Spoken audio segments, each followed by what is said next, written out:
আচ্ছা, ঈমান নিয়ে ভাবলে অনেক কথাই তো মাথায় আসে, তাই না? কিন্তু কখনো কি ভেবে দেখেছি যে মাত্র একটা বাক্য, হ্যাঁ, শুধু একটা বাক্যই ঈমানের পুরো ধারণাটা আমাদের সামনে তুলে ধরতে পারে? আজকের আলোচনায় আমরা ঠিক এটাই দেখব। ইসলামের একটা খুব গুরুত্বপূর্ণ উৎস থেকে নেওয়া একটা বাক্যকে ভেঙে চুরে এর গভীর অর্থটা বোঝার চেষ্টা করব। চলুন তাহলে শুরু করা যাক।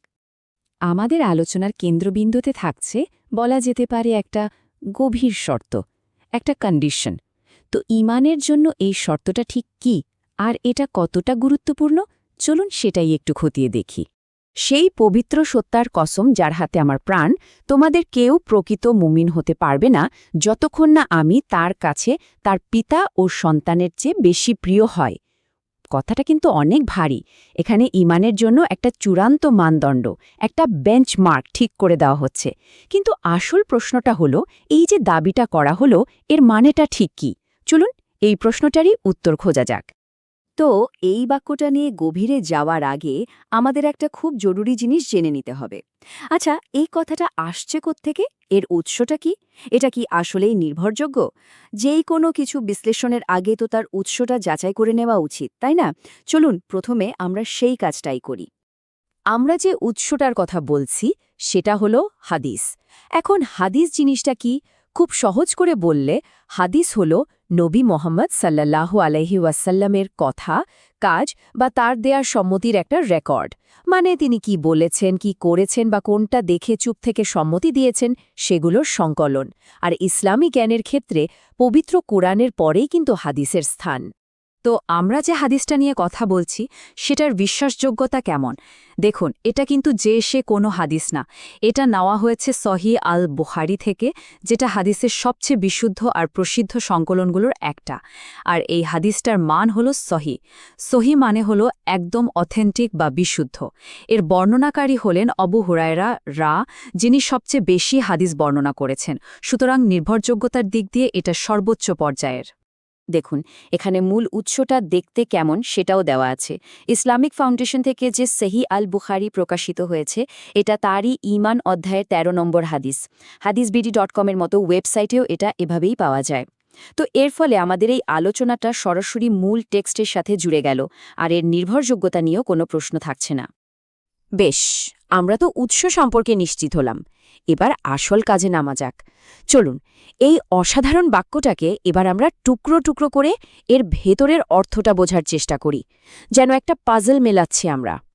খেয়াল করে দেখেন, বাক্যটা শুরুই হচ্ছে একটা শপথ দিয়ে, সে পবিত্র সত্তার কসম যার হাতে আমার প্রাণ।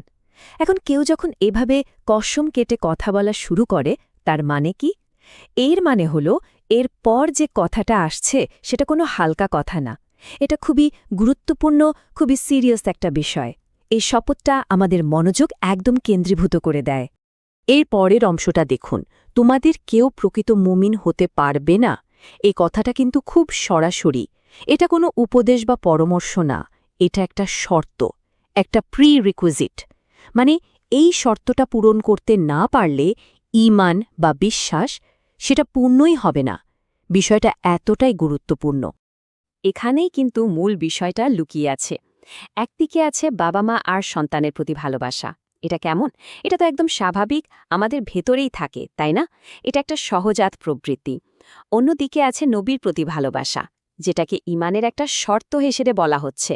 হাদিসটা আসলে এই দুই ভালোবাসার মধ্যে একটা তুলনা করছে আর বলছে যে ঈমানের আসল পরীক্ষাটা হলো নবীর প্রতি ভালোবাসাটা কি আমাদের এই স্বাভাবিক পারিবারিক ভালোবাসার চেয়েও বেশি শক্তিশালী কিনা। ভক্তির একটা অন্য স্তর এটা।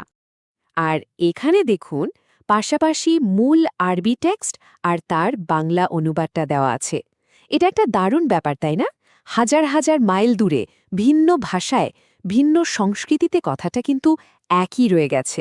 মূল বার্তাটা একদম অক্ষত। আরবি থেকে বাংলাতেও এর অর্থ বা গভীরতা একটু বদলায়নি। এটা এর বিশ্বজনীন আবেদনেরই একটা প্রমাণ। তো আমরা বাক্যটাকে কয়েকটা ভাগে ভাগ করে দেখলাম: শপথ, শর্ত আর তুলনা। এখন সময় হয়েছে এই সবগুলো টুকরোকে আবার একসাথে জোড়া লাগানোর। চলুন দেখি সবকিছু মিলিয়ে এর মূল সারমর্মটা কি দাঁড়ায়। তাহলে পুরো আলোচনার মূল কথাটা কি? কথাটা খুব স্পষ্ট। নবীকে ভালোবাসাটা শুধু একটা ভালো গুণ বা একটা মহৎ কাজ নয়, বরং এটাকেই ঈমানের পূর্বশর্ত বা প্রি রেকুইজিট হিসেবে বলা হয়েছে। মানে আর যা কিছুই থাকুক না কেন, এই ভালোবাসাটা যদি অন্য সবার, এমনকি নিজের বাবা মা, নিজের সন্তানের চেয়ে বেশি না হয়, তাহলে ঈমানটাই পূর্ণ হচ্ছে না। তো এই আলোচনাটা আমরা শেষ করতে পারি একটা ভাবনার বিষয় দিয়ে। এই যে শিক্ষাটা আমরা পেলাম, এটা ভালোবাসা আর ঈমানের সম্পর্কটাকে কিভাবে আমাদের সামনে তুলে ধরে। ঈমান কি তাহলে শুধু বিশ্বাস, নাকি এর সাথে ভালোবাসা ওতপ্রোতভাবে জড়িত? এই প্রশ্নটা আমাদের সবাইকে ভাবাতে পারে।